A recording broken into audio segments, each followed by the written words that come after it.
नमस्कार। भुवनेश्वर नगर निगम मतलब बीएमसी के एक बड़े अफसर पर हमला हुआ, फिर एक नेता की गिरफ्तारी की मांग उठी और फिर अचानक पूरी ओडिशा प्रशासनिक सेवा ओएएस जिसे कहते हैं वो सामूहिक छुट्टी पर चली गई।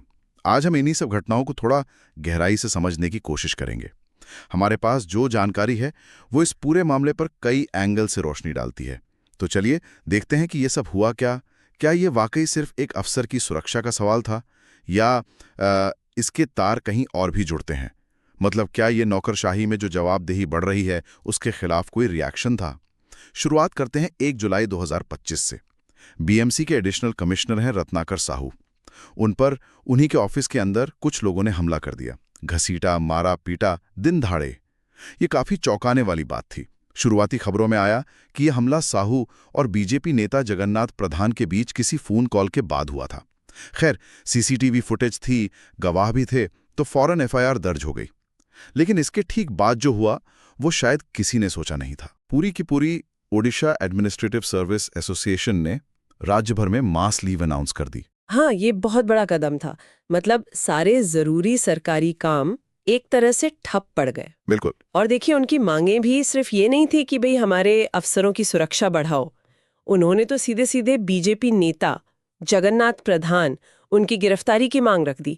कहा कि भाई इन्होंने ही भीड़ को उकसाया था। अच्छा, सीधे गिरफ्तारी की मांग? जी हाँ, और इस पर सवाल भी उठे क्योंकि देखिए, प्रधान उस वक्त फिजिकली वहां मौजूद तो थे नहीं, और उनका हाथ है ये उस वक्त तक सिर्फ एक आरोप था, कोई पुख्ता सबूत सामने नहीं आया था। पर एसोसिएशन अड़ गई कि जब तक गिरफ्तारी नहीं होगी हम काम पर नहीं लौटेंगे। ये थोड़ा मतलब असामान्य लगा, खासकर ओडिशा के उस वक्त के माहौल को देखते हुए। फिर मामला तेजी से आगे बढ़ा। कुछ ही दिन में जगन्नाथ प्रधान को गिरफ्तार कर लिया गया, उकसाने और क्रिमिनल कॉन्स्पिरेसी के चार्जेस में। हाँ, गिरफ्तारी हो गई। और फिर मुख्यमंत्री मोहन चरण मांझी ने खुद इसमें इंटरवीन किया। उन्होंने भरोसा दिलाया कि भाई जितने भी दोषी हैं उन पर एक्शन होगा और जो ईमानदार अफसर हैं उन्हें पूरी सुरक्षा मिलेगी। जी। इसके बाद जाकर ओएस एसोसिएशन ने अपना प्रोटेस्ट वापस लिया और अफसर काम पर लौटे। तो ऊपर से देखें तो लगता है कि ठीक है, मामला सुलझ गया, हमला हुआ, विरोध प्रदर्शन हुआ, गिरफ्तारी हुई, आश्वासन मिला, काम वापस शुरू। जी। लेकिन क्या ये वाकई इतना ही सीधा था? मतलब जिस तरह से पूरा एडमिनिस्ट्रेटिव कैडर एक साथ आ गया, क्या वजह सिर्फ यही एक घटना थी? यहीं पर थोड़ा रुककर पीछे देखने की जरूरत है। जून 2024 से ओडिशा में जो चल रहा है उसे समझना जरूरी है। असल में पिछले 1 साल से ओडिशा का जो विजिलेंस डिपार्टमेंट है वो भ्रष्टाचार के खिलाफ एक बहुत बड़ी मुहिम चला रहा है। अच्छा। विजिलेंस की कार्रवाई। हाँ। आंकड़े देखिए जरा। जून 2024 से अब तक सरकारी अधिकारियों के खिलाफ 200 से ज्यादा क्रिमिनल केस दर्ज हुए। 200 से ज्यादा? और 181 गिरफ्तारियां हुई हैं। इनमें इंजीनियर्स हैं, बीडीओज हैं, सीडीपीओज हैं, तहसीलदार हैं और तो और एक आईएएस अफसर भी शामिल हैं।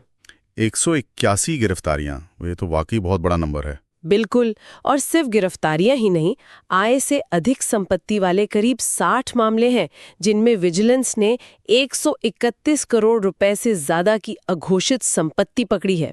131 करोड़? हाँ, सोचिए, कोई इंजीनियर रिटायरमेंट से बस 1 दिन पहले करोड़ों की संपत्ति के साथ पकड़ा जा रहा है। एक वाटरशेड अफसर है जिसके पास 84 एकड़ जमीन निकलती है। एक आईएएस अफसर धीमान चकमा जून 2025 में ही 10 लाख रुपए की रिश्वत लेते गिरफ्तार हुए। बाप रे। एक सीडीपीओ और क्लर्क पर आरोप है कि नौकरी के लिए एक आदिवासी महिला से 1 लाख रुपए मांगे। एक रेवेन्यू इंस्पेक्टर 40,000 रुपए की रिश्वत लेते रंगे हाथों पकड़ा गया। ये सब हाल की घटनाएं हैं। ये तो मतलब एक के बाद एक कई मामले सामने आ रहे थे। बिल्कुल। जून से अक्टूबर 2024 के बीच ही 68 नई विजिलेंस जांच शुरू हुई। 28 मामलों में तो चार्जशीट भी फाइल हो गई और 100 से ज्यादा अधिकारी अब तक दोषी भी ठहराए जा चुके हैं। तो ये जो पारदर्शिता और जवाबदेही की एक लहर सी आई है ना, वो उन लोगों को काफी असहज कर रही थी जो शायद लंबे समय से खुद को जांच के दायरे से बाहर समझ रहे थे। तो सवाल ये उठता है, क्या साहू पर जो हमला हुआ वो सिर्फ एक चिंगारी थी जिसने उस डर और बेचैनी को भड़का दिया जो इस एंटी करप्शन ड्राइव की वजह से नौकरशाही के एक हिस्से में पहले से ही पनप रही थी? जो सूत्र बता रहे हैं वो इसी तरफ इशारा करते हैं कि विरोध शायद सिर्फ सुरक्षा की मांग तक सीमित नहीं था, इसका दायरा बड़ा हो सकता है। तो इसका मतलब ये निकाला जा सकता है कि एक तरफ तो अधिकारी पर हमले की निंदा करना और सुरक्षा मांगना जायज़ था, लेकिन दूसरी तरफ शायद इस विरोध का इस्तेमाल उस बड़ी जांच प्रक्रिया पर एक तरह का दबाव बनाने के लिए भी हुआ या उससे ध्यान हटाने के लिए। देखिए, स्थिति काफी जटिल है। सीधे तौर पर ऐसा कहना मुश्किल है, लेकिन टाइमिंग और विरोध का जो तरीका था वो सवाल तो खड़े करता है। पर इस सब में मुख्यमंत्री मांझी का जो स्टैंड रहा वो काफी महत्वपूर्ण है। उन पर यकीनन राजनीतिक और प्रशासनिक दबाव रहा होगा, लेकिन उन्होंने कड़ा रुख अपनाया, कार्रवाई सुनिश्चित की, ये संदेश दिया कि कानून से ऊपर कोई नहीं है।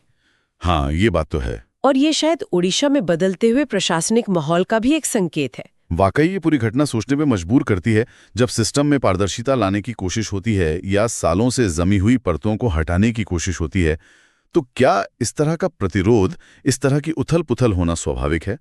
और आगे क्या पारदर्शिता की राह में और किस तरह की चुनौतियां आ सकती हैं, इस पर विचार करना तो बनता है।